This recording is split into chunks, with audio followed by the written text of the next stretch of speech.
Mr. Larsen is here. I recognize him for 5 minutes if he so chooses. Thank you, Chair Rouser and Ranking Member Napolitano, for holding the second hearing on the administration's FY 2024 budget request for agencies within the jurisdiction of the subcommittee. First, I want to congratulate Grace Napolitano on her service to the U.S. House and to the United States. Since 2000, sir, yeah.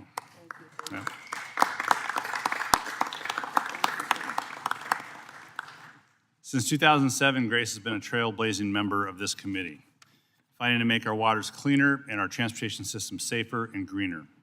As former chair of the subcommittee, Grace was instrumental in delivering historic bipartisan solutions to national, regional, and local water resources challenges, shepherding 4 of the last 5 WRDA bills and advancing the first reauthorization of the Clean Water State Revolving Fund in its history.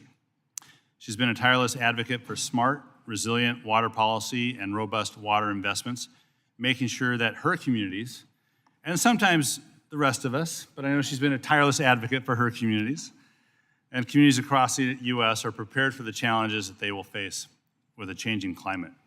And finally, she's been a leader in ensuring a voice for our underrepresented communities, including communities of color and tribal communities. I wish her the best for the remainder of her service here, as well as for her endeavors after she's done in Congress.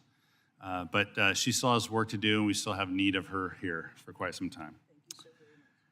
And Mr. Chair, I will now shift a little bit to the hearing as well, but these budget hearings offer important opportunities to discuss how the administration's priorities for federal agencies we oversee line up with congressional priorities and expectations. The oversight responsibility, this committee's oversight responsibility over the EPA and other agencies on the panel today extends the money that's already been appropriated, including through the bipartisan infrastructure law. In the BIL, on a bipartisan basis, Congress affirmed its commitment to water infrastructure with a significant investment, $12.7 billion in federal money for upgrading wastewater systems, preventing pollution, and supporting restoration programs like those in the Puget Sound where I'm from. These investments are critical, providing a lifeline to communities across the country struggling to maintain water quality. Members who voted for the bill voted for clean water. And we've consistently supported investments in water infrastructure to protect public health and the work that the EPA and other agencies do in support of this clean water mission.